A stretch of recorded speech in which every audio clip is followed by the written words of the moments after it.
राशि और Rupesh college time से ही एक दूसरे को बहुत पसंद करते थे, पर कभी एक दूसरे से कह नहीं पाए। राशि का ग्रेजुएशन पूरा होते ही उसके मम्मी पापा को उसकी शादी की चिंता सताने लगी। राशि मन ही मन रुपेश को बहुत पसंद करती थी। उसने रुपेश की तरफ से पहल का बहुत इंतज़ार किया, पर जब रुपेश की तरफ से कोई प्रपोज़ल नहीं आया तो उसने सब कुछ अपनी किस्मत पर छोड़कर अपने मम्मी पापा के पसंद किए रिश्ते को हाँ कर दी।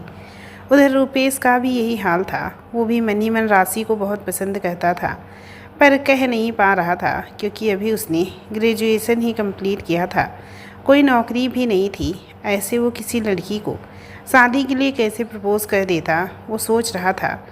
कोई छोटी मोटी सी ही सही नौकरी मिल जाए तो वो राशि को अपने दिल की बात कहे, पर रुपेश के दिल की बात दिल में ही रह गई। और एक दिन उसे राशि की शादी का कार्ड मिला। राशि ने अपनी शादी में अपने सभी कॉलेज के फ्रेंड्स को बुलाया था।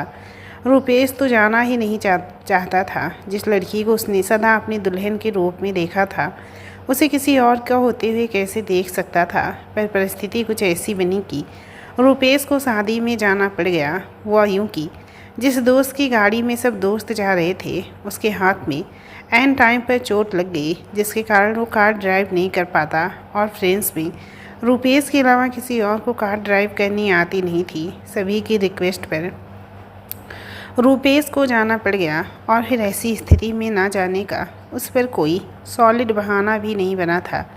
शादी का पूरा हाल बहुत जगमगा रहा था। चारों ओर खूब चहल पहल हो रही थी। बच्चे डीजे पे थिरक रहे थे। अभी बारात आने में देर थी। शायद रुपेश के दोस्त में जो 3 लड़कियां थीं, दीपा, जूही और मीता, वो राशि की मम्मी के पास जाकर राशि के बारे में पूछ कर आई तो पता चला राशि अभी पार्लर से मेकअप करा कर आने वाली है। सभी दोस्त वहीं बैठकर राशि के आने का इंतज़ार करने लगे। रुपेश तो इस कल्पना मात्र से सिहर उठा था कि जब राशि उसके सामने दुल्हन के रूप में आएगी तो उसका सामना कैसे कर पाएगा। रुपेश अपने ख्यालों में खोया हुआ था कि आवाज़ आई, अरे जल्दी करो, बारात आने वाली है। और राशि भी पार्लर से आ गई है।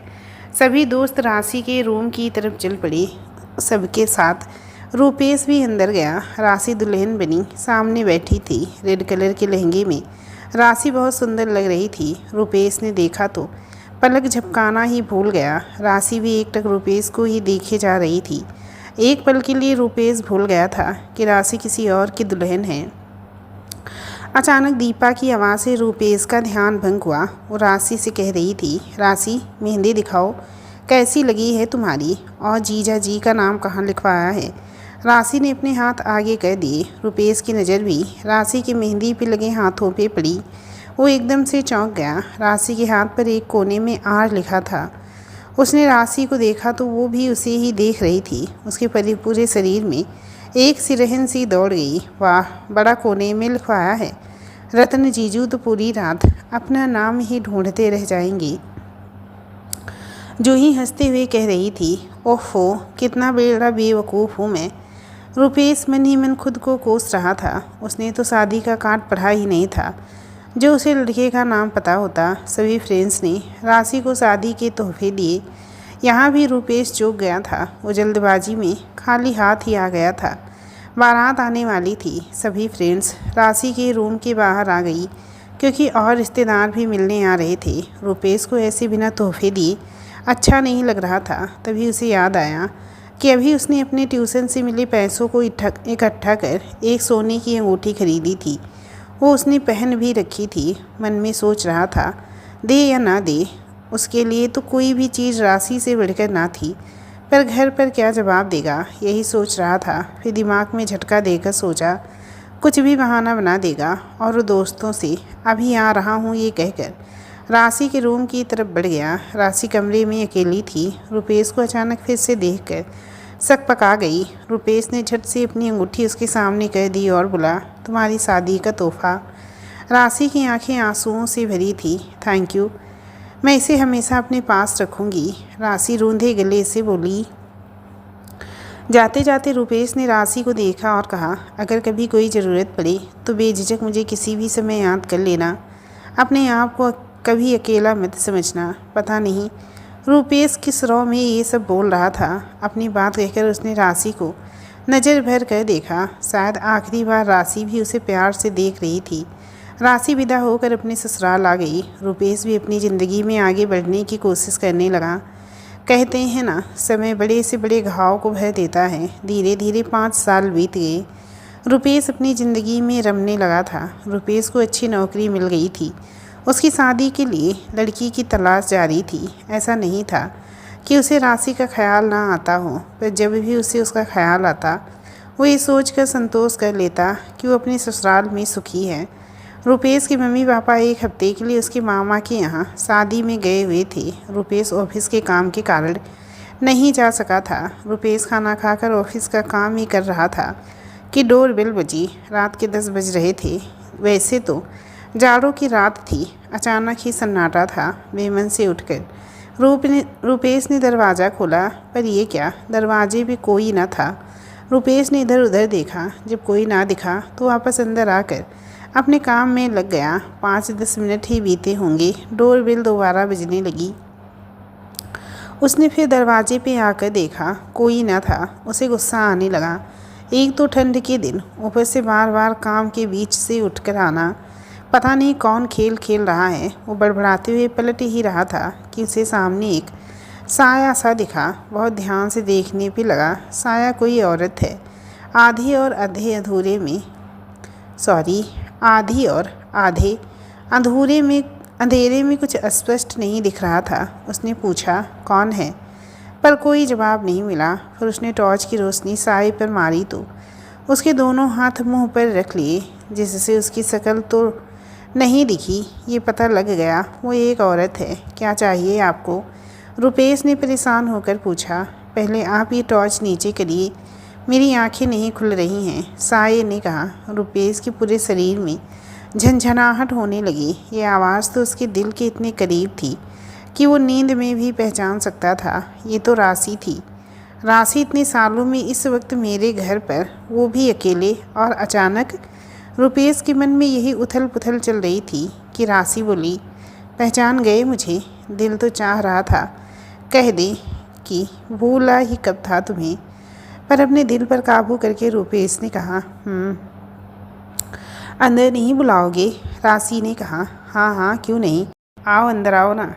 रुपेश ने जल्दी से उसके सामने से हटते हुए कहा। अंदर आकर राशि आराम से बैठ गई। रुपेश ने ध्यान से देखा। राशि ने गहरे लाल रंग की साड़ी पहन रखी थी। उसके बाल खुले हुए थे। हल्का मेकअप भी था। सुंदर तो लग ही रही थी, पर पता नहीं क्यों रुपेश को कुछ अजीब लग रहा था। कैसे हो? राशि ने पहल करी। ठीक हूँ, और तुम कैसी हो? रुपेश ने उत्तर दिया। आज पहली बार दोनों ऐसे अकेले में आमने सामने बात कर रहे थे। रुपेश तो संयत ही नहीं हो पा रहा था, पर राशि शांत थी, कुछ ज़्यादा ही शांत। रुपेश ने देखा, राशि की उंगली में उसकी दी हुई अंगूठी थी।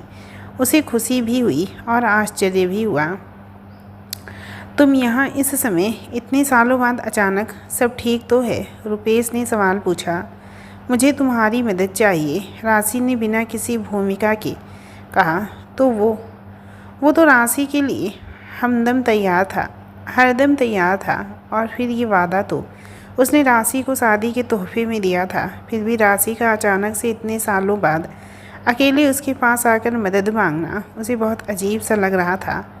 तुम्हारे पति बच्चे सब ठीक तो हैं? रुपेश से रहा ना गया। राशि की आंखों से आंसू बहने लगे। वो तो जैसे भरी बैठी थी और रुपेश के पूछने का ही इंतज़ार कर रही थी। मैं विदा होकर ससुराल पहुंची।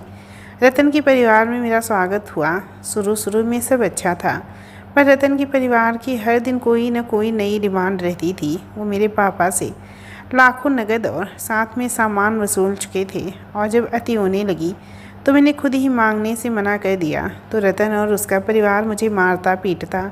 शादी के 2 साल बाद इसी बीच मेरी एक बेटी हो गई। मैंने सोचा अब शायद स्थिति संभल जाएगी, पर रतन और उसका परिवार बहुत जालिम था।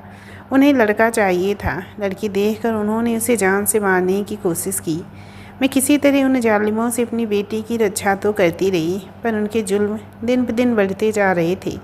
वो मुझे जानवरों की तरह मारते पीटते थे। मम्मी पापा को बताना तो चाहती थी, पर इसी बीच पापा को हार्ट अटैक आ गया और वो हमें छोड़ गए। अब तो रतन को और उसके परिवार को पैसे मिलने की उम्मीद भी खत्म हो गई थी। वो मुझे इतना मारते थे कि मैं अधमरी हो जाती थी, शायद मर भी जाती। पर मेरी सांसें मेरी बच्ची की वजह से चल रही थी। पर एक दिन मेरी हिम्मत जवाब दे गई और मेरी सांसों ने मेरे शरीर का साथ छोड़ दिया। मेरे शरीर से अलग होकर भी मेरा साया मेरी बच्ची से अलग नहीं हो पाया। रुपेश को तो समझ नहीं आ रहा था ये क्या हो रहा है। राशि की कहानी इतनी दर्दनाक थी कि उसका रोम रोम रो रहा था और उसे यकीन करना मुश्किल हो रहा था कि उसके सामने राशि नहीं, उसकी आत्मा बैठी है। वो राशि जिसे उसने खुद से ज़्यादा चाहा था। बताओ राशि, मैं तुम्हारे लिए क्या कर सकता हूँ? रुपेश ने रोते हुए पूछा। मैं जानती थी तुम मेरी मदद ज़रूर करोगी। इसे प्यार की शक्ति कहो या विश्वास। तुम्हारे अलावा मुझे कोई और देख सुन भी नहीं पा रहा, राशि ने कहा। राशि आगे बोली, रतन ने मुझे इतना मारा कि मैं सह नहीं पाई और मेरे प्राण निकल गए। रतन ने मेरी हत्या करके उसे एक्सीडेंट का रूप दे दिया और अब मेरी बच्ची को भी मार डालेगा। जब तक रतन को सज़ा नहीं मिलेगी मेरी आत्मा ऐसे ही भटकती रहेगी। राशि रोने लगी। अपने प्यार का ऐसा दर्दनाक अंत देखकर रुपेश का कलेजा मुँह को आ गया। उसका बस चलता तो राशि को अपनी बाहों में छिपा लेता और कहीं जाने न देता। पर अब तो बहुत देर हो चुकी थी। अब तो अफसोस के सिवाय कोई रास्ता न था, लेकिन वो उसे इंसाफ तो दिला सकता था। राशि के कहने पर रुपेश ने राशि की मम्मी को सब बताकर पुलिस में रिपोर्ट करी।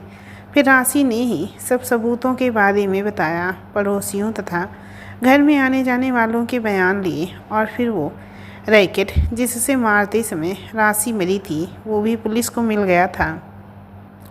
पुलिस की कड़ी पूछताछ से रतन ने खुद ही अपना जुर्म कबूल कर लिया। रतन को उम्र कैद की सज़ा हो गई और राशि की बेटी को राशि की मम्मी के पास सकुशल पहुंचाकर रुपेश ने अपना फर्ज पूरा किया। राशि को मुक्ति मिलने से पहले वो रुपेश के पास आई।